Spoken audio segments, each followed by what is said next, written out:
Live.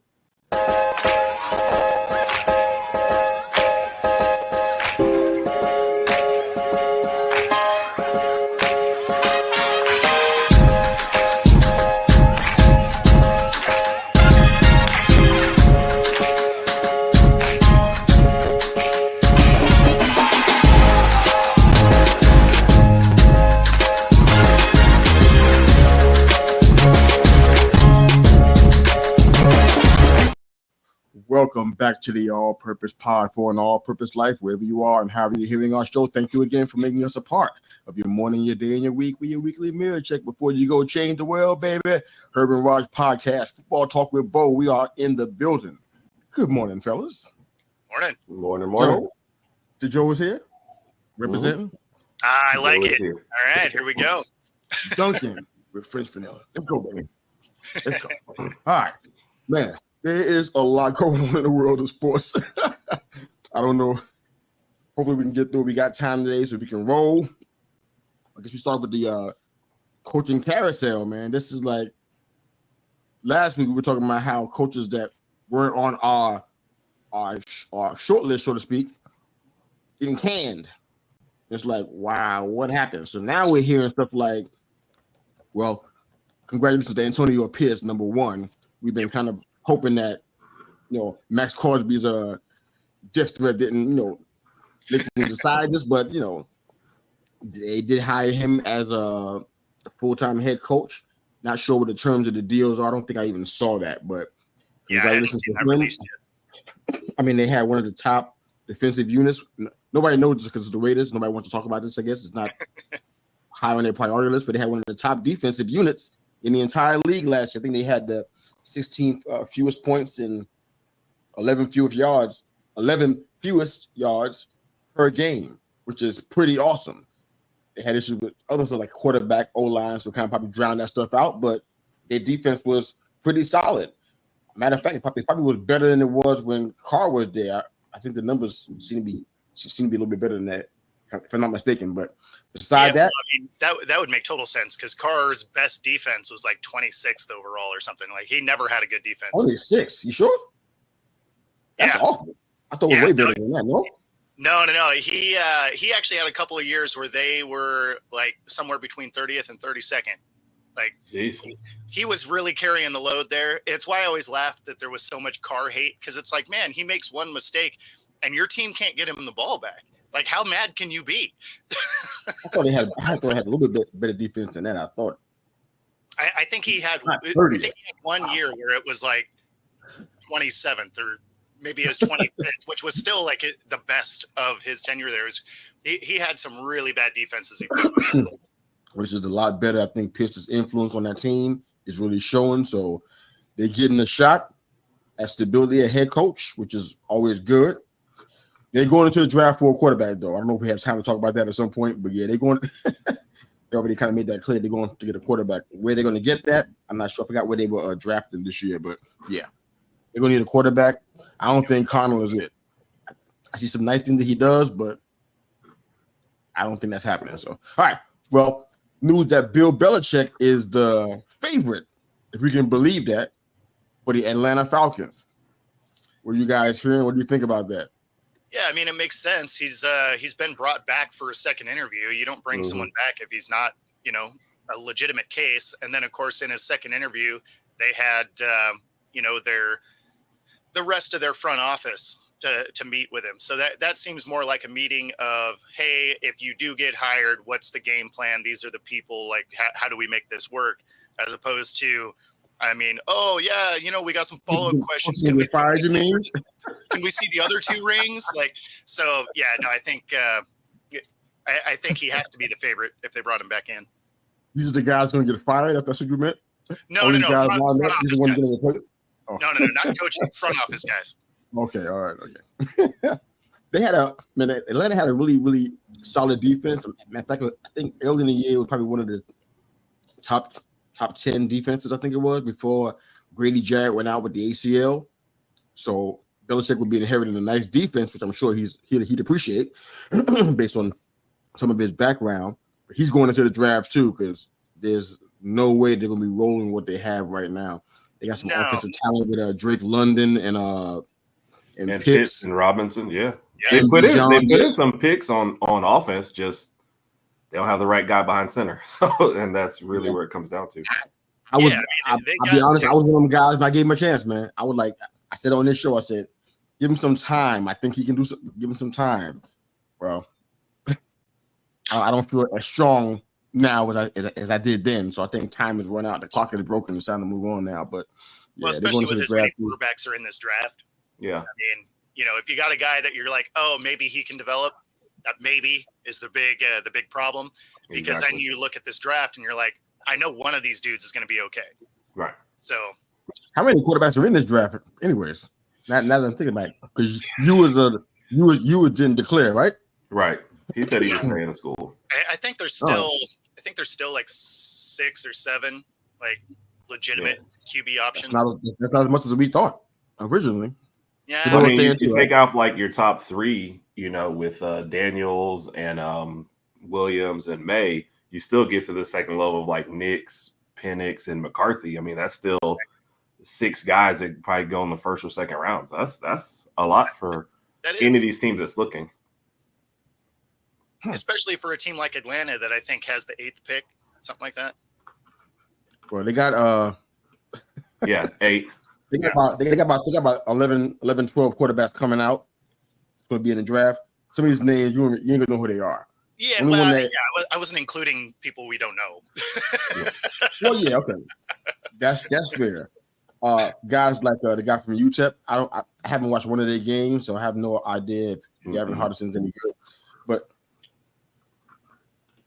yeah, the 6 guys I just mentioned are probably the ones that I would know more about or have seen more, as far as that goes. After that, I would think there's a drop off to whatever's next. I won't try to pronounce his name this one. I'm going to end up botching. I'm going to say Tua's brother. I ain't trying to pronounce his name, but he's coming out as well. Only because they're making him. Yeah. He's 5'11", 208. Yeah, only because they're making him come out. Yeah. He wanted to stay in college. That tells you a lot that he's only going to the draft because they're making him. So I wouldn't. That has late draft all over it. So. Oh yeah, he's 5'11", 208 is better. Yeah, he's 5'11", 208. It's going to be late. There's no question about that. Yep. And round this out, Spencer Rattler and Jordan Travis from FSU. They'll be also coming out. I don't know who Michael Pratt is from Tulane, but it sounds like people are a little higher on him than we may have thought. So, other than that, yeah. So Belichick's gonna have to pull from the quarterback pool in the draft. Definitely to do something there. Sitting at 8th, he's gonna get one of the top guys. Yeah. It's interesting. I've got 2 mocks just pulled up just to see, and they both have them taking an edge rusher. So it's like, you do that. It's like, you do that. So, I mean, it's Belichick. He's gonna go get a guard and a kicker. What are you talking about? Or maybe a guy can do both. Man. I'm blanking out on the Falcons quarterback name. I've been trying to say it, and I'm like, it's not his Ritter. name. Yeah, it's Ritter. That's sad. Why don't I know his name? That's not a good sign. Halfway through the year. I'm pretty good with names. That's pretty sad. But the Panthers. We will forgive you for getting the Atlanta Falcons quarterback. No hatred on that one. Definitely no hatred on that Atlanta one. fans that don't know. Yes. Or don't want to know. Yeah, well, true. The Panthers have a very peculiar situation because it's like they actually have to bring in somebody who has he has to be greener than a dollar bill, breast still smell like Similac. They got to bring somebody in like that. They have to, because they can't bring anybody with a name that's been around, that's has experience, because they ain't going to go for nothing that's going on over there. No. With the owner and the quick trigger, their draft situation, their money situation. You got to bring somebody who's darn near blind, deaf, and mute and don't know what's going on. Yeah, it's the least attractive job in the league. I mean, the owner's a problem. You have no cap. You have no draft picks. You got a smaller quarterback behind a bad draft picks. They have a first round draft pick. They got a draft pick. It's just not a first rounder. Yeah, they have a second, but they actually don't have a lot of draft capital. As I recall, they only have like 6 picks total. Like they don't have a lot of picks. They don't have any cap space. They got an owner that's a problem. Yeah, 6 picks total. Yeah. So, I mean, it's, like they have no tools to rebuild their team. So whoever's coming in next, that owner better be patient because it's about to be hot trash this next year. Yeah. Yeah. The name I'm thinking about interviewing for it just to collect the money. You know, Right? sign me up for a quick 3-year deal. I'm That probably you only showing have up. to You worry ain't gonna make it that long. No, Yeah. no, Well, but I just want the 3-year money. Yeah, no, exactly. They got to pay it out. So that way you're getting paid to watch football on your You yacht. ain't gonna be there for 3 years. I'll still be right here doing the podcast. that one might come down and coach the team itself. Might as well at this point. I mean, I can do it. It's possible. You guys be like, hey, Herb, aren't you supposed to be preparing for the game? I'm like, have you seen the team? We're as prepared as it's going to get. Don't worry about it. Oh, As good as it is. Wow. All right. And then the names on everybody's lips is Jim Harbaugh. There's been a bit of a shift in direction, it seems like. I think he met with the Chargers. What's it, the second time? I'm not sure about that one. But it seems as though they don't want to meet the demands. And we kind of talked about it about 1 or 2 weeks ago that the Spanos family isn't really ones to relinquish that kind of control. And it's kind of what he wanted. So Or pay that money. Because I mean, what was reported from Michigan was like 125, right? That was one. Yeah, that was one of the second deal, 125 for 10 years, I think it was. Yeah. I'm not sure he's asking for that from San Diego. I still got them in my head, man. I still got the San Diego Superchargers song in my head. I'm like, I still hear it. I can't get it out of there. But Los Angeles, yeah. So I don't know if that's going to be a thing. So it seems like now his name is being floated around in other areas. I heard teams that I don't particularly like to fit. I heard his name floated around with the Commanders, which was like, oh, do you want to do that, man? Really? His name floated around with Atlanta. So I don't know. Between him and Belichick, I mean, which one would you take if you were Atlanta? Long term? Long term, yeah. Well, yeah. I just wondered is that what they would do though, because I don't know the owner, I don't know his tendencies, I don't know how that would work, but that's what's happening. The Titans, they also, matter of fact, the Seahawks as well. They're also looking for a coach. Of course, you know Dan Quinn's name is popping up again. I don't know how the Mike McCarthy situation that's current now, that's recent, changes that. Does it make Dan Quinn want to go even more? Does it make him want to stay and not go to the Seahawks? So I know how you felt about the idea of Quinn coming over there. You weren't super thrilled with that. Yeah, I mean, like he's a fine coach. Like it's not that. It's fine. Just, yeah, no, like it. You know, he's a good coach. It's just not.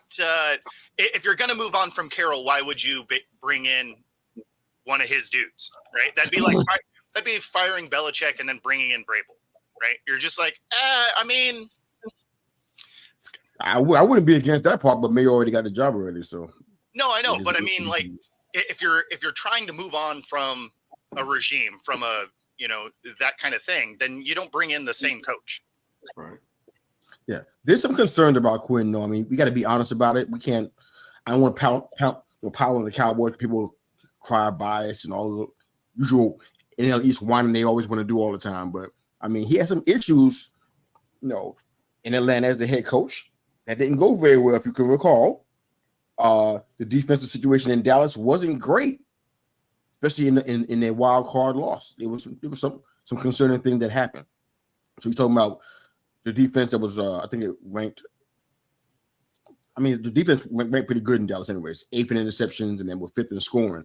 But if he thinks he's the head coach of fancies and stuff in that light, I mean, that could be. I mean, his name is constantly popping up with Seattle over and over again. It's like nowhere else. Just there. I'm like, wow. Well, no, he has interviews with every open job. Yeah, but you don't hear about. I'm not hearing about that. I'm hearing about Seattle.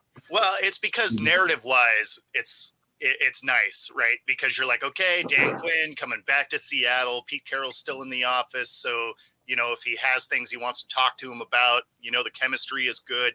Like, I get why they're hyping it up. I don't know if that's really the route they go. Vrabel does have a meeting in Seattle as well. Sweet. Similar with Harbaugh. Harbaugh also has an interview at some point.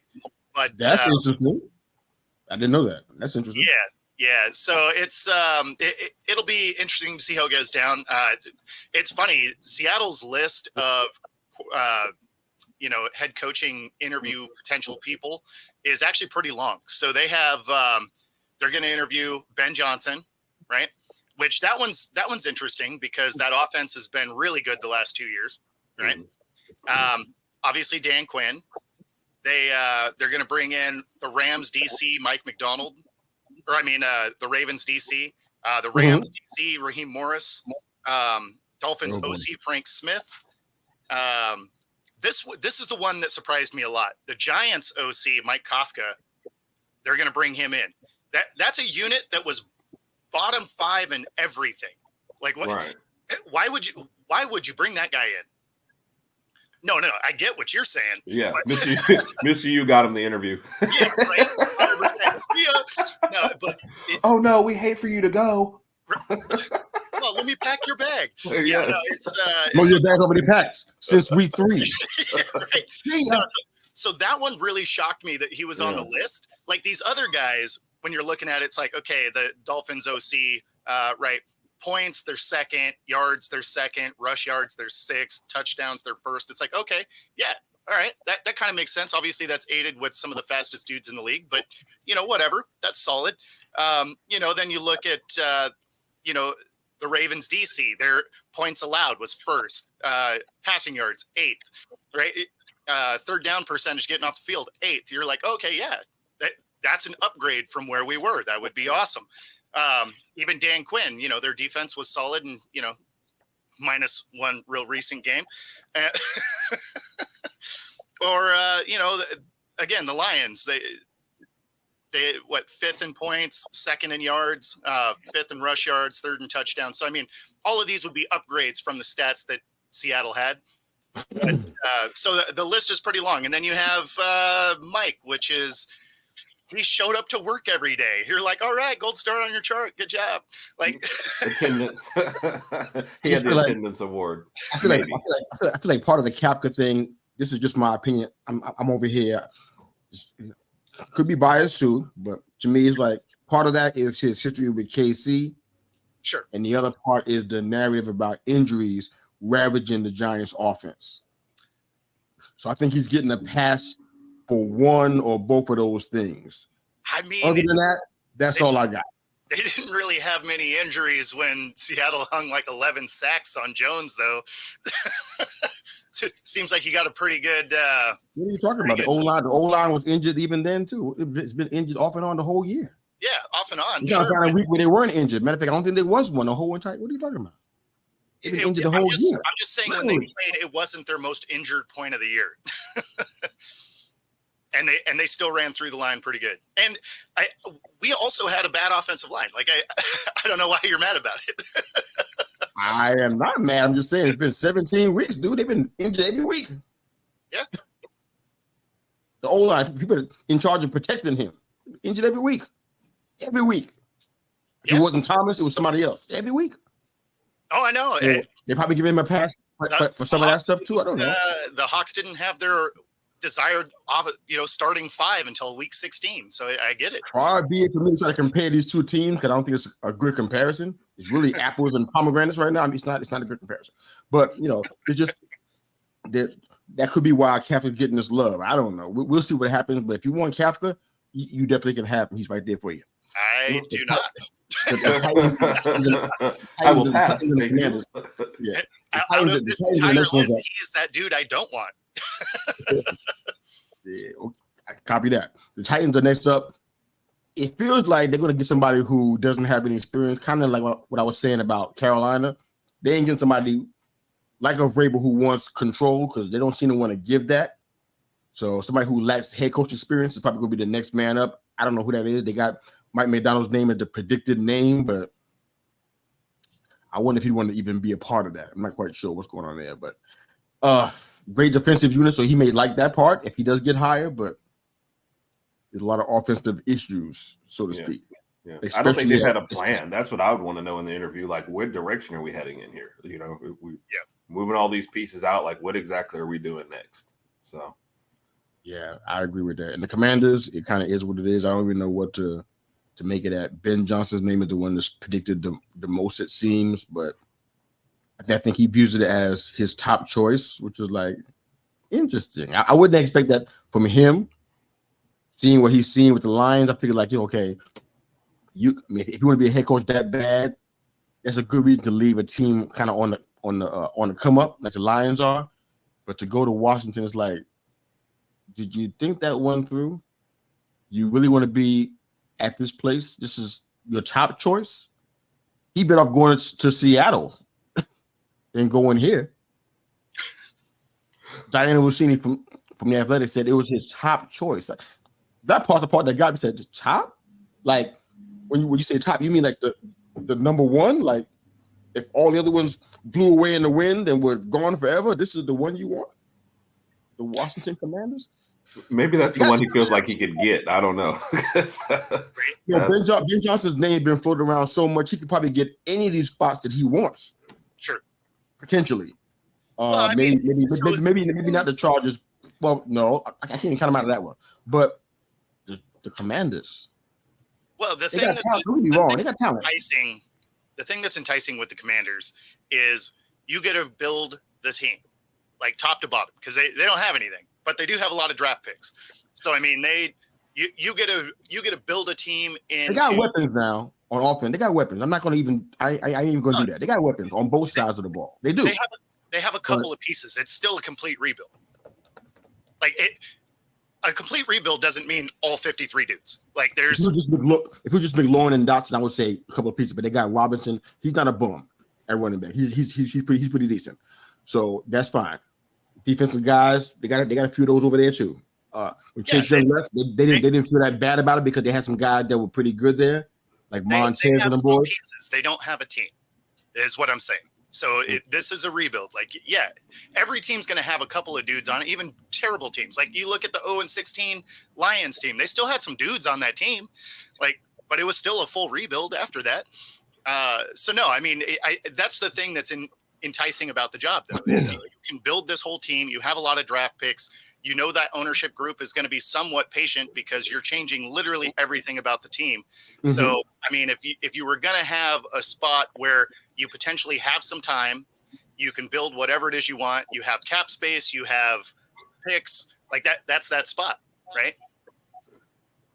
Fair enough. I have no idea about the cap space. I haven't even looked at it, but I'd assume they have cap space. How many draft picks do they have? I think that's something I'm going to try to look at. Nine draft picks. 9. How's their cap? Does anybody know? We can look it up. Yeah. I really want to know now based on this conversation now. I want to know what we're talking about money-wise because you have all the draft room in the world and not have great cap space. All right, so I think that was part of them getting rid of Sweat the pieces they did, yeah. Like that was all clear in space. Like they're gearing up for this offseason. Yeah, I know, but those two guys alone, it did clear space, but they had like a list of people who they had to get rid of to get their head above water. And Sweat and Young were the two they were talking about the most, but they had way more on that list. And I don't even know what that list is. Washington.com. I don't know what the list is now.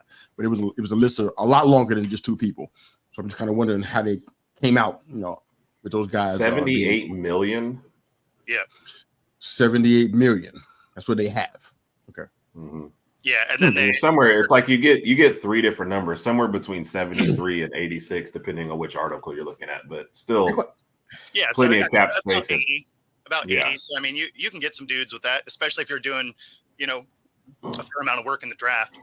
Yeah, if you can get some free agents that want to come over and play for you guys, that'd be something too. They got to convince some folks to come over. Yeah, and they have a first. They have a first, 2 seconds, and 2/3. So as far as draft capital, they've also got a lot there too as well. So that's a pretty good point. Yeah. So how do you do that without overpaying guys? Because that's the that's the thing. Is you do some work in the draft, right? Yeah, and then they're going to do that because they have to. You don't trade away high dollar guys to then just turn around and bring in high dollar guys like that. Right. That doesn't seem like what you do. At that point, for a reasonable GM. Right. Yeah. Well, and you got a GM that is learning from John Lynch, right? Like he was his assistant. So I can't imagine he's going to go in and just be terrible. I mean, learning from John Lynch, like that dude's doing some wizardry down in San Fran, right? So he's found ways to manipulate the cap like a champ. So I have to imagine that this guy's learned something. So I figure they probably go get a couple of, kind of mid-level free agents, and then they go heavy in the draft. Because again, whoever's the coach here, he's going to have some time. Like, that they're not going to be good year one. It's just not the team they have. I got to argue with that. All right, let's jump into McCarthy real quick. Just do a little bit of quick hits. So I forgot what day it was, but it wasn't many days ago we found out that he's going to be coaching 2024 on the expiring contract. So that's not really a vote of confidence. No. But it kind of says, you know what, this is your last chance. I mean, matter of fact, I think that he did the same. Jerry did the same thing with Jason Garrett too. Had him coaching to his final year. Matter of fact, he did it twice with him. So there's definitely a precedent for that happening. He's 42-25, of course, 4 seasons with the Cowboys. I think the issue isn't the regular season, right? It's the playoffs. 1-3. Look like all of the players are taking up the cause the same way the Raiders are doing, and kind of pounding the table for McCarthy to come back, including Dak Prescott. Yeah, no, they should totally run it back. I like this 12-5 first round exit thing. Hey, I feel like you can get a coach off the street and get them to 12-5 every year. Like with the talent that they have and who they're playing. I mean, but if you're not going to win the big games, then what's the point? So exactly. I don't know. And then also on the table is Dak getting a potential extension. That's going to be harder than the whole McCarthy thing. That's pretty easy. If he doesn't do anything in the playoffs again in 2024, you bring somebody else in. Easy peasy. Press the easy button. Dak Prescott, $59.5 million. Do you extend him, or do you let him fly away and you get somebody else? That's harder than me. So, I mean, the challenge with that, right, is who you're going to draft. Right. And, I mean, but that being said, he's basically Romo, right? He's got one playoff win. Is that enough for you? Yeah. You just don't feel like he's the guy to make the plays to win you the big games. And I don't think that's ever going to change. That's just kind of part of who you are. I think he'll be that guy that you might say, oh, man, top 3 regular season MVP kind of guy, put up great numbers. Yep. If they have a team down 20, Dak will get you to down, get you up 40 on that team.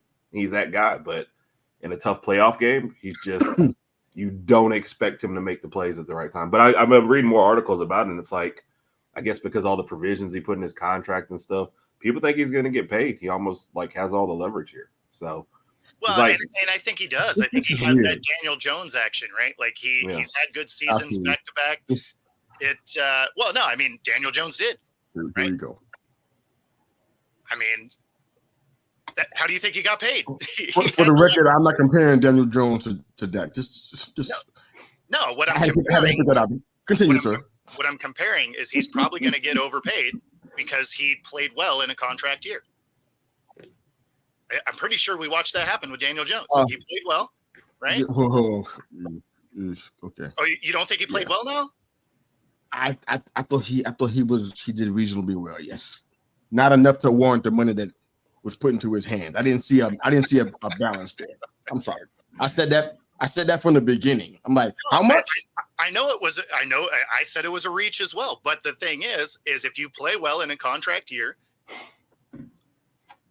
you're gonna get paid. That's just how the league works. Even if you are very mid. I wonder how the Cowboys are seeing this, and I don't really care what they think, but I wonder how they're seeing this, because who are you blaming for all this stuff? Because it feels like, I got some buddies that are Cowboys fans, die hard, and they've been wanting to vilify Dak for a long time now. Not just this year, I'm talking about like a lot of years prior to that. They wanted to get him out of there fast because of the INTs mostly and some other decision-making stuff. It's like, who's at fault here? Because if you bring Dak back and all the players want McCarthy back, it's like, where's the problem at? Is it back to Jerry again? Or on the field, you got the same people. So it's like, that definitely falls on Jerry. He's the GM. But he's the one that has to decide. It's like, he has to look in the mirror and decide, evaluate himself. It's like, not many folks do that in that position. So it's like, and he won't. What's going to happen? 30 years of seeing, he won't. Yeah, definitely not. I mean, so we're looking for 30 more of the same kind of futility. I'm like, this is a weird situation. You got to do something else. Yeah, I was surprised they were basically running it all back. Like that was shocked too. A shock because going 3 years, 12-5, and flaming out immediately in the playoffs is, you can't love that. And does it mean you have to take a step back to step forward? Maybe, right? But it feels like it's getting worse, though, doesn't it? I mean, like at least last year was the San Fran and a tough one, and you didn't score, but you fell into the 2 seed this year, and I mean, immediately, and it wasn't like it was a back and forth affair. No, that was over in the first, half. Like, come on, it's just. I like your point, Herb. I think that the challenge there is the worst part. Like, what is worse? To us, worse is you got further and did less. Yeah, that's for fans who are not fans of them. That's what's worse to us. To others, like, oh, we got further than we did before, so it's better. Last year was the first round knockout. Now we advanced to this round. Now it's better. So it depends on how you look at it. But to me, I'm like, you're not making any progress. You're adding more money, you're adding more talent, but you're doing the same thing you did before, basically. Yeah, it's still a wild card exit. Like, you can't feel that good about it. No, especially not at home to the 7 seed. There's if you're in the 4-5 game or whatever, and you lose at home, and like, okay, I mean, that was a tough one. Maybe we didn't deserve. But you're the 2 seed, where you've played great all at home all year. Yeah, and both sides of the ball fall apart. Yeah, and you can't even say, well, the defense didn't do it. The offense didn't do it. Those 32-point whatever, that was a mirage because of what you did in the last 6 minutes. So both sides of the ball was just bad. And then you can forgive going on the road to San Francisco and losing. Sure, much worse than you can't forgive being at home to Green Bay. So that's why I say, they did like what you're saying. They went further last year, but this year was worse. I mean, it's just still like it's just the way they lost, who they lost to, the talent. I mean, it looked like the offseason they were crowning themselves champs, and then dancing and whatnot. They got the division. I mean, I don't think they had the division last year, so it was nobody wins that division more. They accomplished more, but did less with it. Yeah, I guess it's the best way to put it. So I'm glad that they think running it back is a great idea. By all means, keep doing what you do, baby. Because as long as you see the problem, there's always a chance for somebody else to jump in and knock them out of the spot, which is always to my liking. But I wasn't going to the Raiders thing, but they got so many money problems over there. I know what you said about the cap, but they still got Garoppolo's money still on there. I forgot about that. It's a hot mess. But they for clarity's sake, they're going to be picking the 13th in the draft. So got some comments coming in already. Hi guys, happy Monday. Person picks rain hair.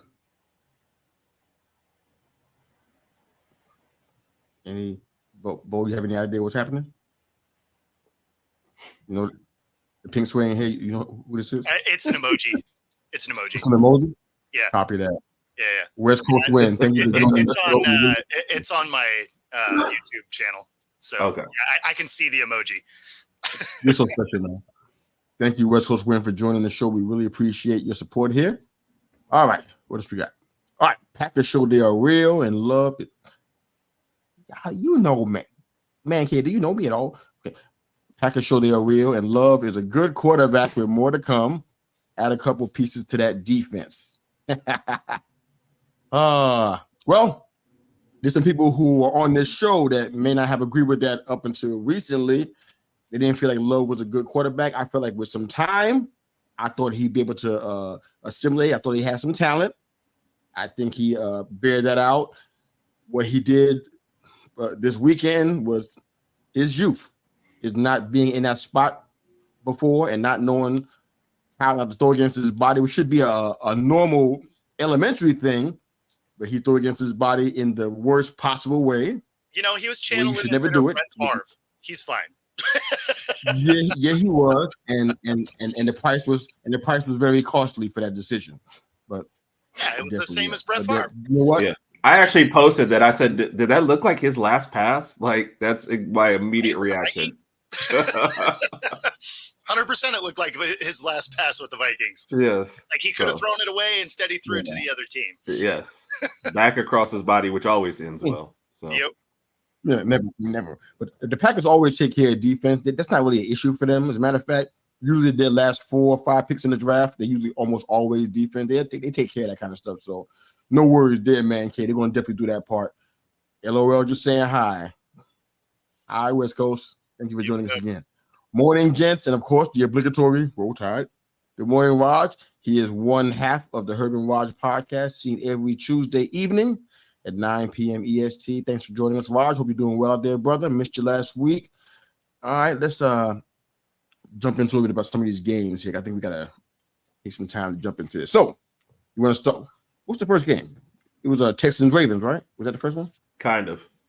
My order is Jack, so forgive me for whatever the order is. Help me out. Yeah, that was technically the first game. It was just the least competitive of all of them. I mean, at halftime it was good. You know, you kind of go versus the rest versus rust argument. You know, I'm reading message boards and obviously Twitter, and people are calling Lamar Jackson a bum and, you know, terrible and all this kind of stuff. Yes, at halftime they were ripping into shreds. For sure. They're still doing that, huh? Yeah, they still do that. I mean, one half of football can define your whole season, apparently. Help me find another quarterback that gets as little credit as this man does, and was drafted in the first round. Yeah. I mean, he's still going to get some. He's going to win that MVP this year. Yeah. I know, man, but he's getting what Herb was talking about. I've seen that kind of stuff too. A little bit. They still have that. Oh, he's only a running back. Like, why? Yeah. Why? He had a fantastic regular season as well. Yeah. Y'all killing him for what? I don't understand Lamar Jackson here. I'm missing something here. Does it go back to Louisville? What's the cause of all this? He gets it more than anybody can think of right now. Huh? It's just how he entered the league. Like he still gets branded with that. Oh, he's a running back, whatever. Yeah. Which, you know, obviously those are people that haven't been able to like change their mindset by watching actual film. Right. You know, because if you watch the old time NFL biggest, huh? That's what you're talking about? Yeah, 100%. 100%.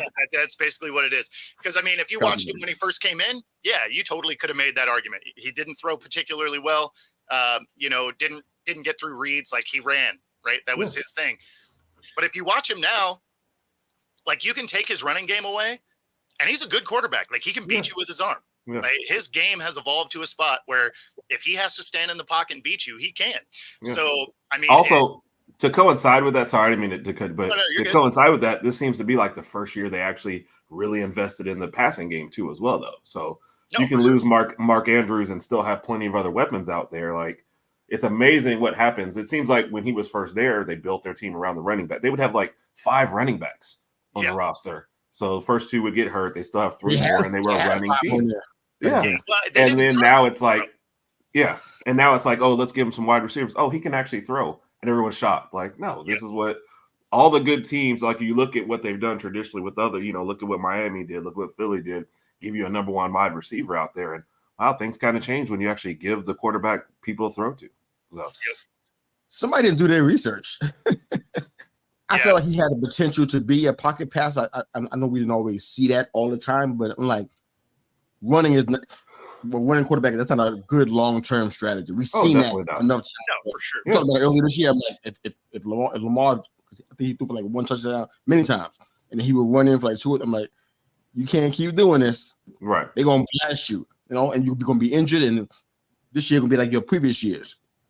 But he turned into a real accurate pocket passer, man. He's been on point, man, and also a threat to run if he has to do that, which is like a good alternative if you don't have any other options. But man, he's been doing great. But I don't really understand a lot of the heat.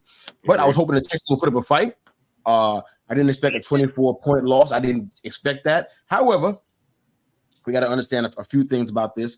I think that some folks on the Ravens side were familiar with Stroud's work from college, so they kind of knew some things about him. They had some intel already, and he just wasn't ready for this stage. No, you know, I don't know. I think he threw for 1 touchdown. This didn't get out of hand until the 4th quarter. Like, it was a close game through 3. Yeah, but the offense hadn't scored that whole time, right? That's all we're talking about because they've been doing it all this year, literally.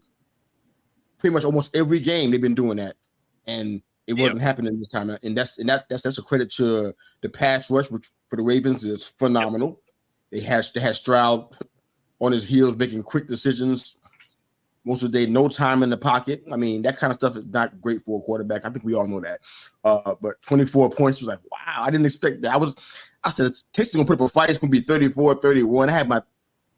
I knew Ravens were gonna win it, but I didn't expect 24 points. I'm kind of shocked by that part, but the better team did win, man. It's not like it was unique to them, though. They gave up the fewest points in the league all year. Right.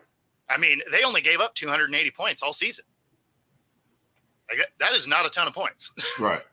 So, I mean, does it look like it got out of hand? Yeah, because they weren't able to score, but no one was able to score on this Ravens defense. Yeah. So I wouldn't say the state was too big. Like, that defense is just no joke. Yeah. I think it was just, like, the Baltimore was just the better team, and I think they just flexed their muscle over time. And I mean, still hats off to the Texans. I don't think there's anything to, no shame in this. I mean, the better team was going to win. They won. You've got some stuff to work on, but it's a good first step. It's just kind of this can't be the defining. I saw what Stroud or what he said after the game, talking about if you don't win the whole thing, you're a loser. Something to that effect. I'm like, that's not at all.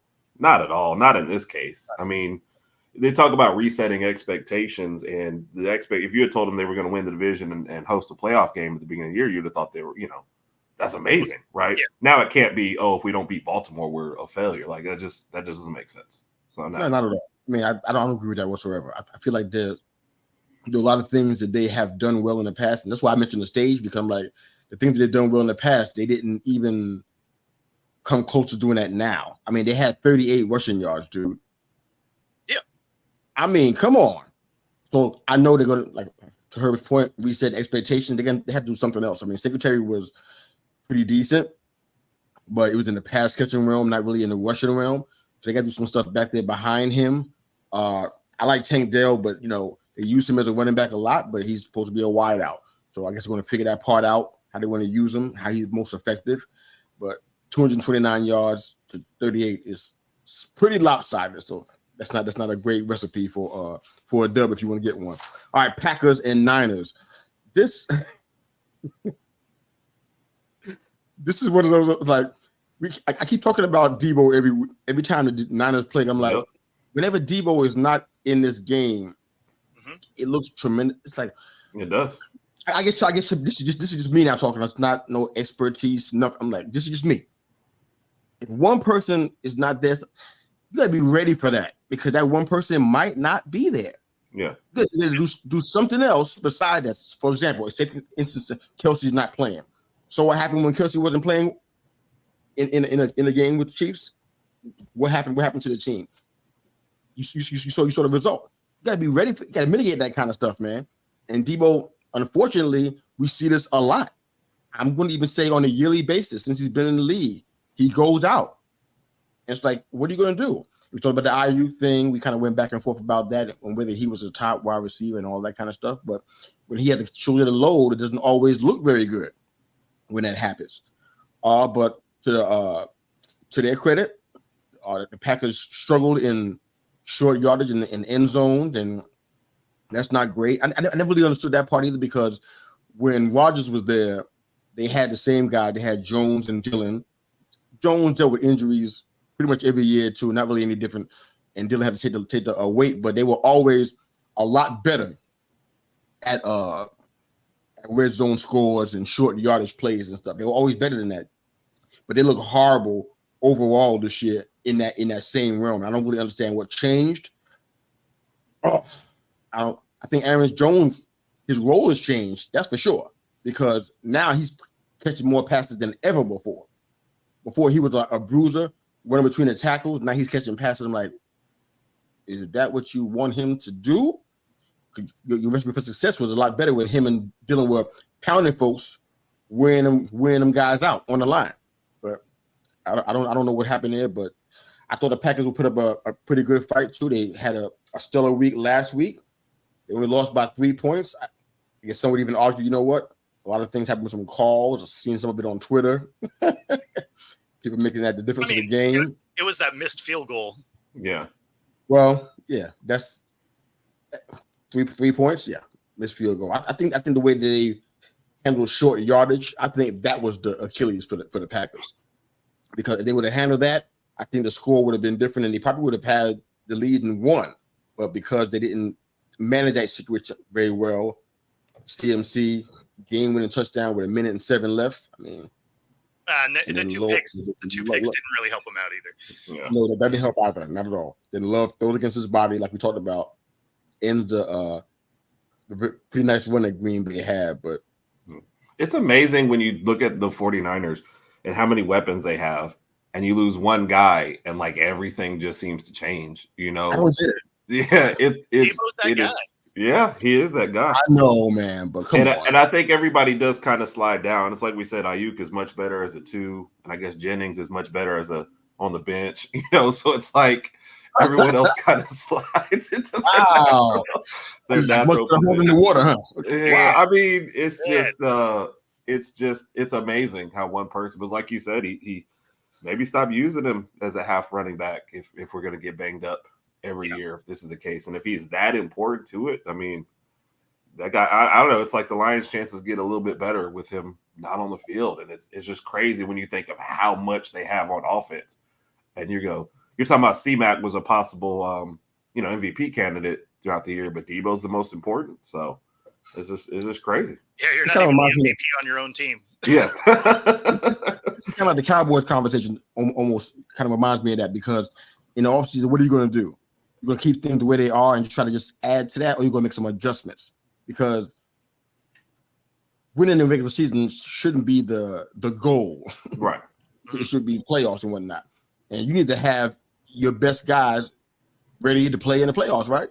It's like there's so many things you could do with Debo if you had, I won't say equitable talent, because I'm not trying to compare somebody to Debo, but if you had somebody who was there that can carry some of that weight that Debo doesn't have to do as much, I mean, it makes the playoff pitch a lot better for you, because now you got your best guys in there in games that really, really count. You know, does that make sense? Making sense? Yeah. No, it's going to be interesting to see, because they're going to have a press conference today. It'll be interesting to see how the test results came back on that shoulder, whether or not he's going to be able to play. Okay. All right. Well, about Bucks and Lions. I think both picked the Lions to go pretty deep. I think I did as well. You too, Herb? You had the Lions going pretty deep in the playoffs? What did we do for ours? Yes. Well, to this point, I think playing San Francisco. So, doing playoff brackets is always weird, because the game changes like who you're going to, like if you pick them in the first round, you end up in different places than in the second round. So it's always weird picking a bracket. Yeah. So I think I definitely would have had Dallas. I think I had Dallas beating Green Bay, so that would have changed where I would have had Detroit going. So, okay. Yeah, before the season, I had them as a divisional exit, but then as we saw these teams shape up, this is kind of the matchup I thought we'd see.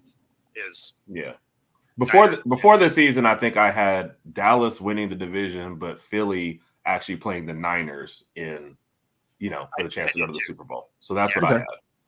Well, before we touch on the Lions and the Niners, I want to get to that a little bit. I want to talk about the Bucks and the Lions right off here.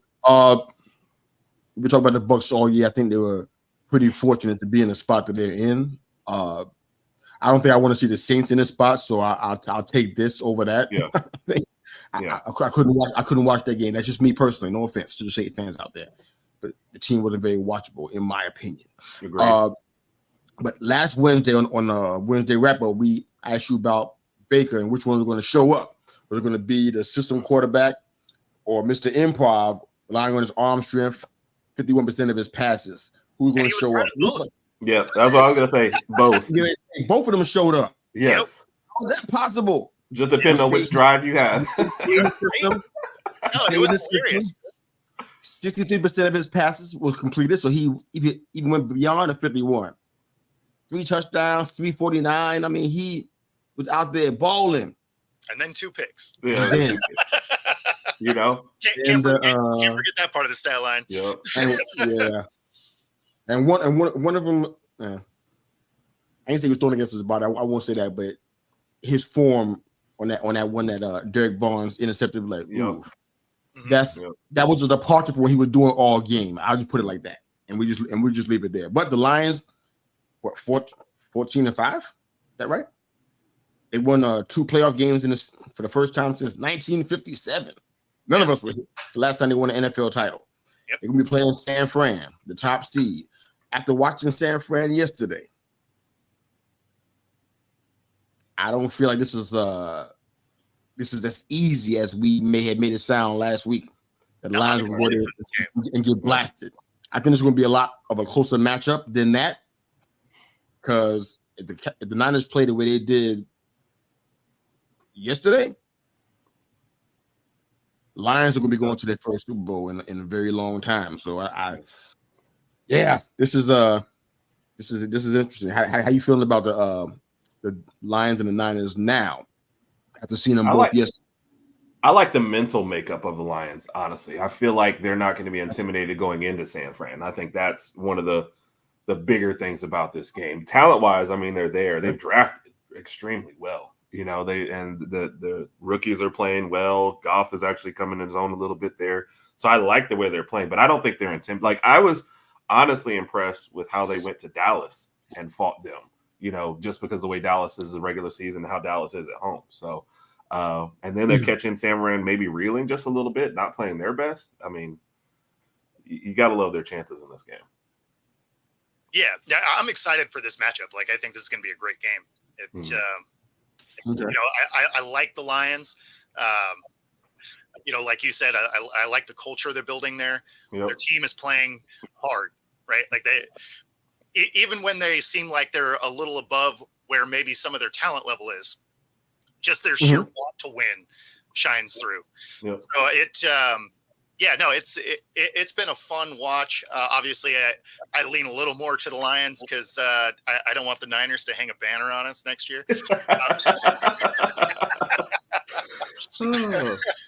I understand that feeling. I want to ask you guys, as far as the playoff picture before we get to Super Bowl, just the playoff picture. Who do you? Well, let's come back to that. Let's talk Chiefs and Bills first, and we'll come back and get your predictions on the rest of the playoffs and Super Bowl. Since it's going to be locked in forever here on YouTube, we'll make sure we get it right, because we can't backtrack. It's going to be here, so give you guys time to think about it.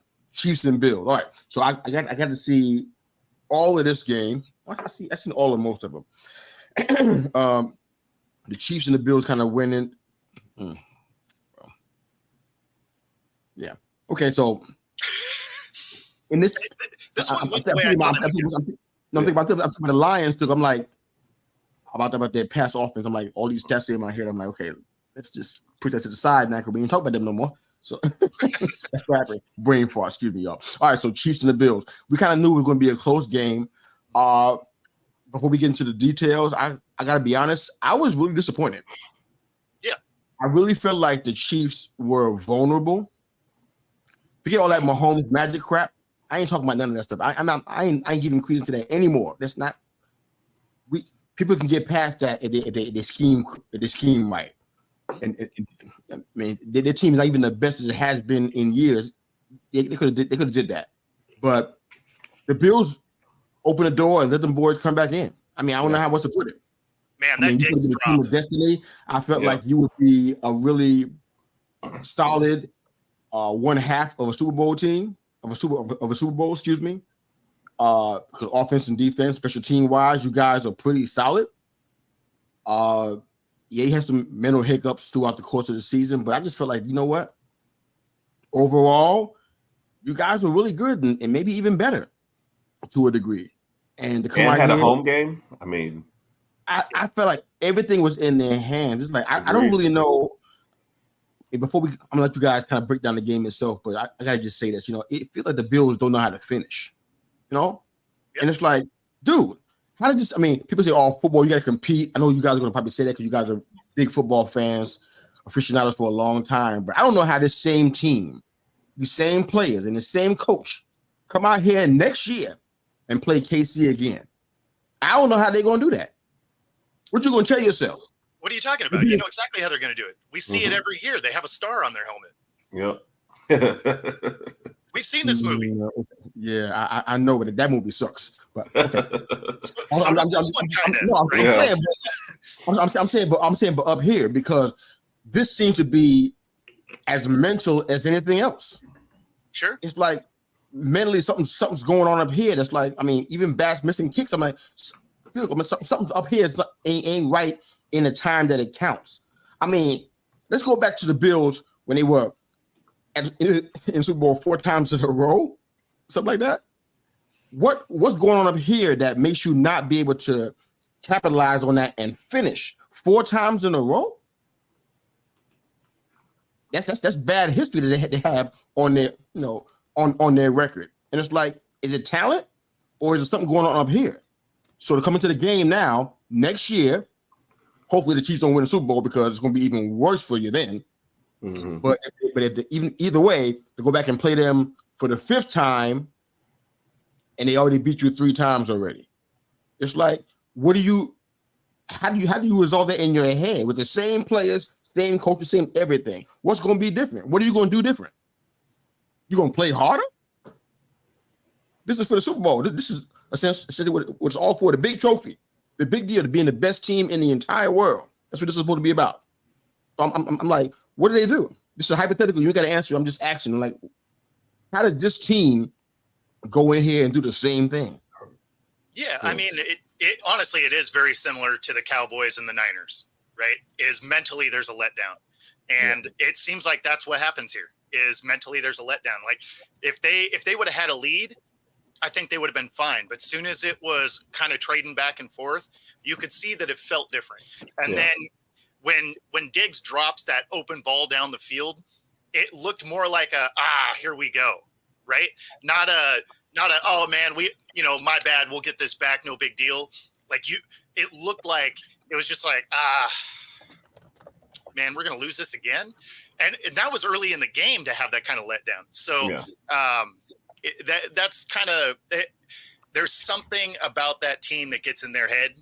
So it's funny. Before the game, it doesn't seem like that, though, right? It seems like all the bravado, all the trash talk, it seems like they're ready and they're rolling. And then you get in the middle of the game, and like you talk about the Diggs drop, people on Diggs, a lot of people looking at Josh Allen, which I have the bad comparison for Josh Allen, but he's like a little bit more polished Jalen Milroe. It's like good with his legs, hits the deep ball well, won't hit a guy underneath to save his life. Like, if you're looking at all the breakdowns, it's like all his reads in this game, especially second half, just looked bad. It's like, hey, I'm going to go for the 30-yard play versus hey, there's a guy running 10 to 15 down the, if you go look at the tapes and stuff. So it's just, I don't know, man. You get a home team, the home playoff game against your rival in a team where you're probably one of the hottest teams in the league with the way you came back to get the seconds. Like, how do you let this go? It just doesn't make sense. And when is your next opportunity? I don't know how they do that. I mean, you guys might find it easy. I don't see it. And so I'm like, I don't know what they're going to do here, because you got to change something. I ain't saying change quarterback. I know they ain't going to do that. And even if Diggs doesn't stay or something happens, it's still not going to cause this to be a different enough team for you to go there and face the Chiefs. Hopefully they're not a 2-time Super Bowl champion, and you facing them in their house or on the road. It's like, what's going to happen? Something has to change with this team. I just don't know where that is. Is it just the coaching part alone? Is it just McDermott? That's it? Or is it some other stuff? I'm like, you can't. When the lights are the brightest, it seems like you just disappear. Yeah, that's concerning. I mean, I'm I so wouldn't concerned say you guys as well. Loss is disappearing so much, but I mean, I get your point. Come on, man. You know what happened. I mean, a lot of stuff happened in between that kind of stuff. The reason why it was a 3-point is because of what I was saying about the Chiefs all year long. They haven't been the quote unquote Chiefs like we've known them to be. Mm-hmm. So they didn't let guys back in games. A whole lot of 3rd and outs yesterday. Whoever's playing on the other side has the opportunity when you're going 3 and out that much. You know what I'm saying? So they've been giving them breaks and whatnot to get back in the game. So they practically gave them the game. Both guys were trying to get the game away. for the most part. Yeah. So well, it's like to your earlier point, man. If you can't beat this version of the Chiefs, like which version are you ever going to beat? This had to be the worst. That's what I'm saying. Exactly. Man. So if you don't beat this version, well said, brother. Where is it coming from? And I told you I was listening to a Buffalo podcast before we got on there because I like to see, where they're breaking it down. And there's almost like nobody. The only person they really liked in the game was Josh Allen, which is interesting to me. But it's like the Diggs drop, the special teams, the fake punt, which didn't actually end up costing points. It cost field position and maybe that was crazy. Yeah. And then they mentioned a crazy stat to me, like everybody on the defensive line all had like one tackle or no tackles. I think the only person with multiple was Von Miller with 2. So your defensive line isn't playing well. And they mentioned injuries, but I mean, this time of year, NFL, everybody's injured. So it's not, I can't really give you that. And if they're like, oh, Gabe Davis would have made a couple. If Gabe Davis is your answer, then that's the wrong question. I don't think they've ever really had a true number 2 wide receiver out there. And they're just hoping that someone gets hot every game, behind Diggs. And Diggs' numbers have been terrible for the last half of the season, including this game. We're going to talk about this, right? Yeah. We're not going to discuss that, huh? I mean, they have been, though, right? Moving on from him. Yeah. Like, you gotta imagine they're moving on from Diggs. I mean, yeah, that sounds great on the surface, but they brought him in to help Allen out because don't forget how Allen was when he didn't have that. No, it was a great move at the time. Yeah, it was a great move at the time. Out. What you gonna put in? It's not Gabe Davis. No, but it's one of those where I think the chemistry has worn to a spot where you probably have to move on. Like the talent, if they could just get out there and play, I think they'd be fine. It's just he has enough of that prima donna action that got him off of that Vikings team, right? And you're seeing that kind of attitude coming back. So I think you almost have to do something different, even if it's a guy that isn't quite as dynamic. If you have better chemistry, it might still work better. Something's got to change. It's kind of like you said, but I feel like it's going to be like Dallas, and they're just going to run it back if possible. Probably.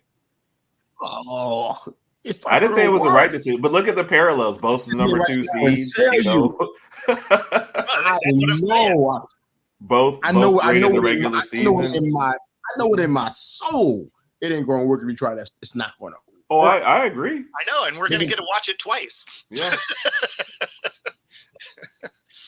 Which is fine. Sucks. We'll throw popcorn at the screen, man, while it's going on. Okay, that's my popcorn on food. I'm gonna eat my popcorn. But the Chiefs gonna be playing the Ravens now next weekend, which is like, wow. The Ravens gonna beat them up. Okay, I got your first prediction. So the Ravens and the Chiefs. Ravens are gonna turn them upside down, huh?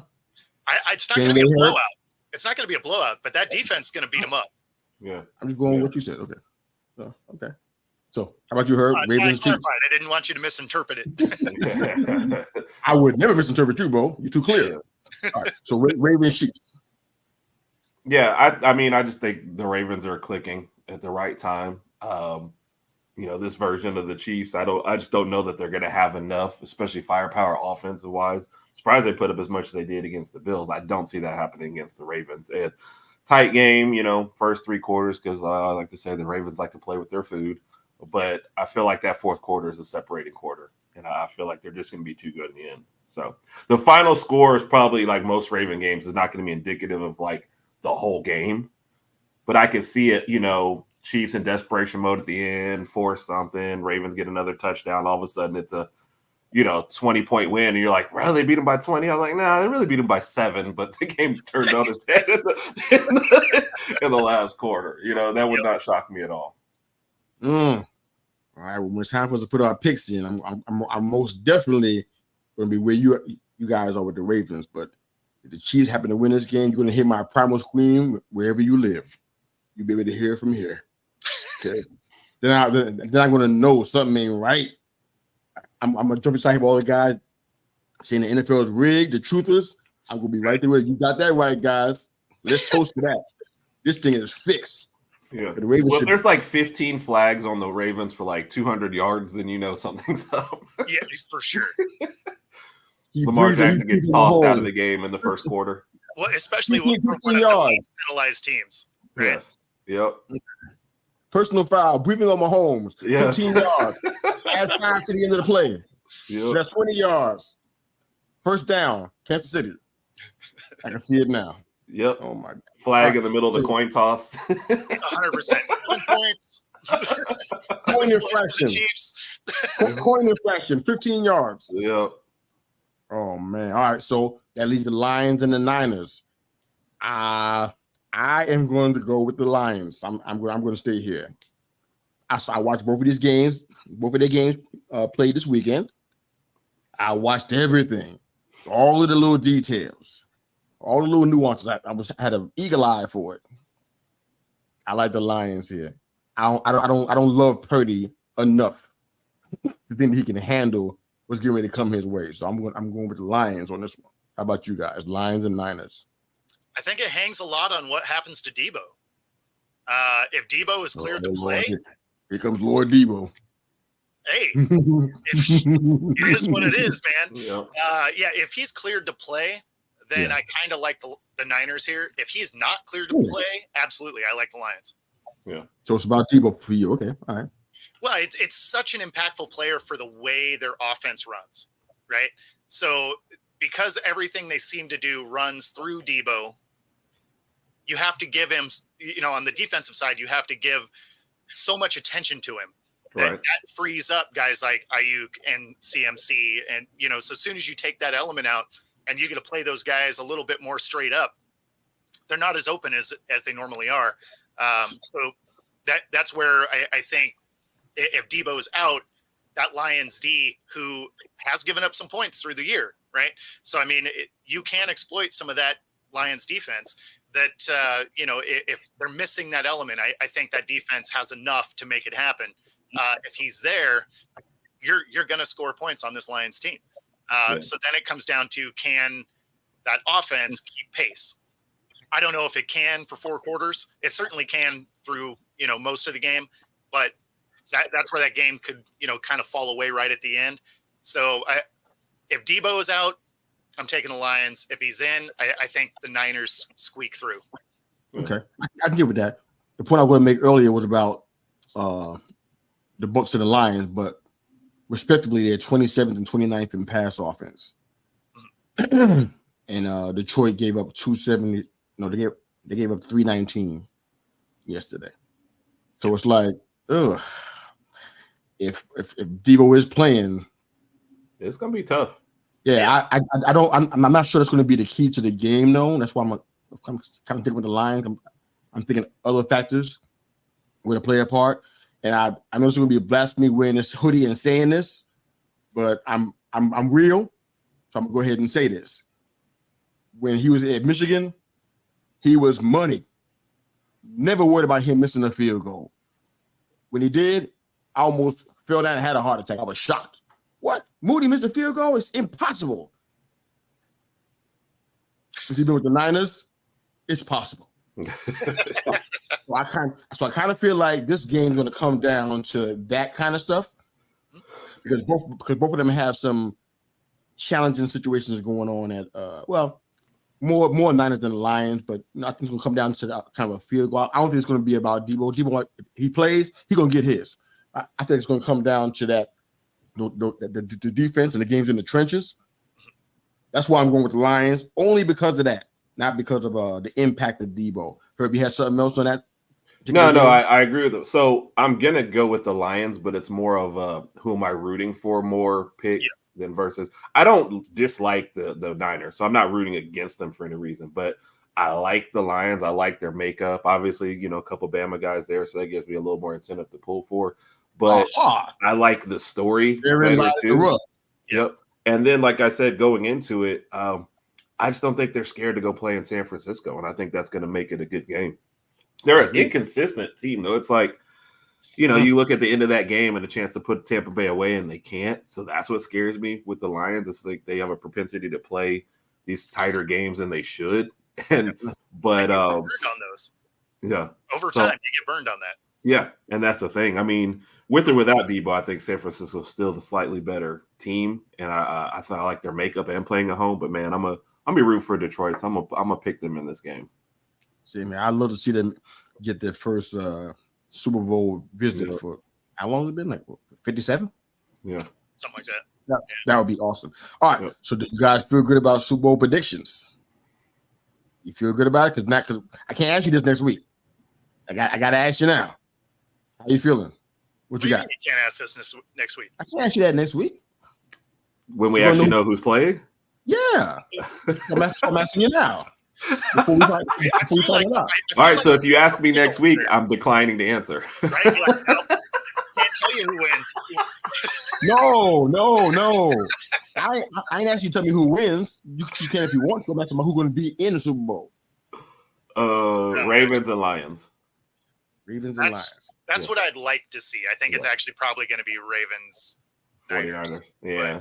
But I want to see Ravens and Lions. That's what I'm pulling for. Yeah, I'd like to see the Ravens Lions. I just because of the Lions storyline and everything, and the Niners are in my division. I just assume they not win.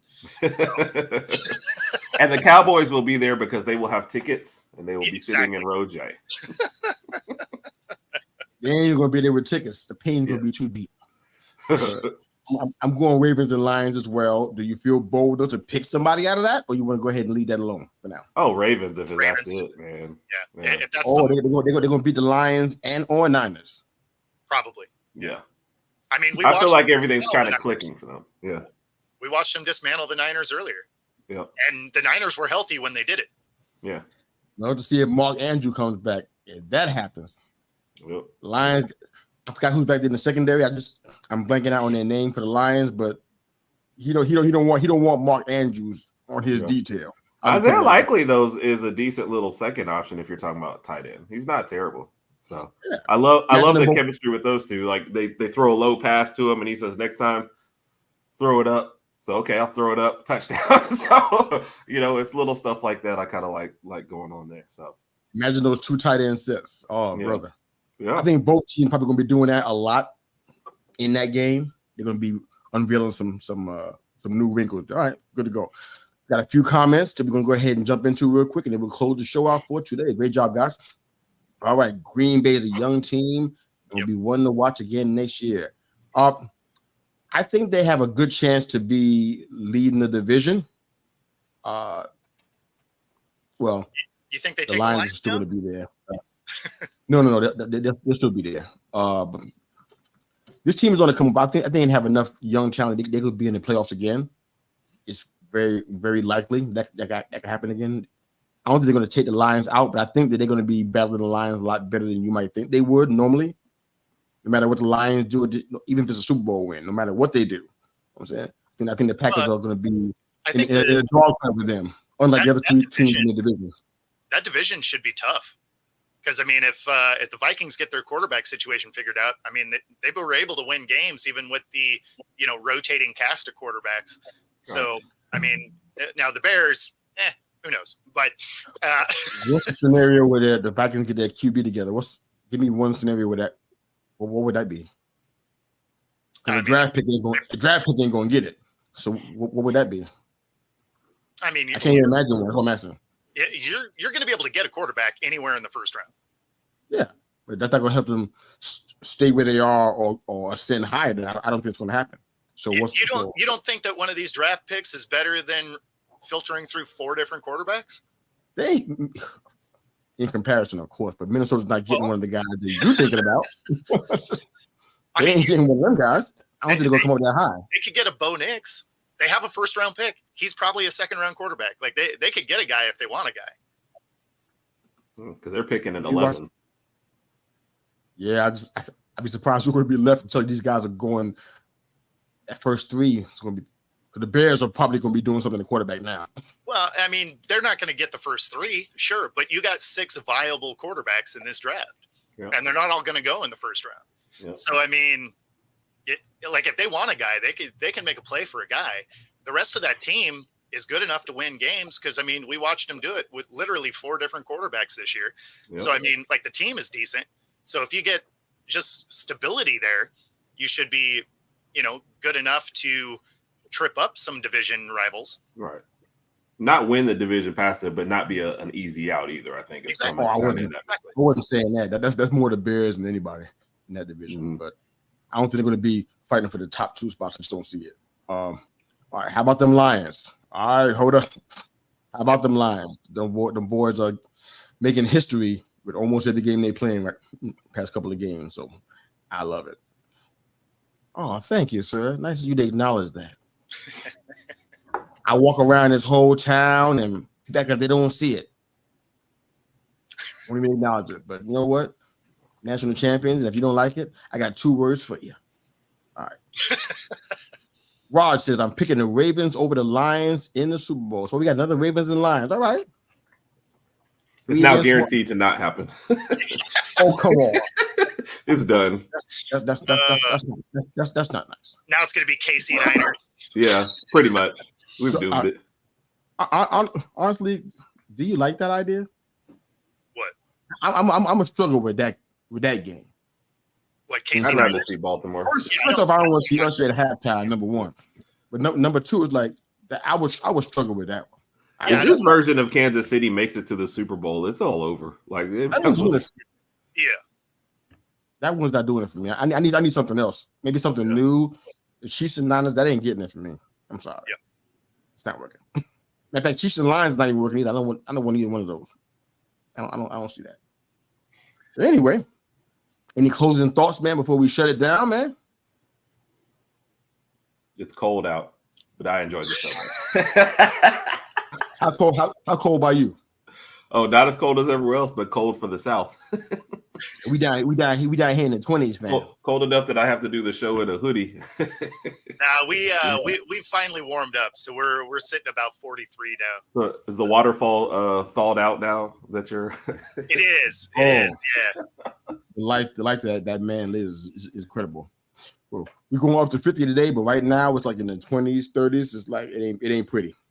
But thank you guys again, and wherever you are and however you're hearing, they call me Mr. You, the podcast. Thank you once again for making us a part of your morning, your day, and your week with your weekly mirror check before you change the world. We got Football Talk with Bo on YouTube, Twitter, on Friday mornings, Hawk Talk, and Wednesday wrap up. Every Wednesday morning at 9 a.m. EST or 6 a.m. CST. You got the Herb and Raj podcast. You heard from Herb and his brother Raj every Tuesday evening at 9 p.m. EST. Thank you for joining us. We're all together on Wednesday, so we'll be talking sports wrap-ups, and there's a whole bunch to wrap up, man. But have a great day, guys. And of course, football's almost over. It's kind of hurtful to think about it. Right. We're talking UFL. Oh, my God. Yeah.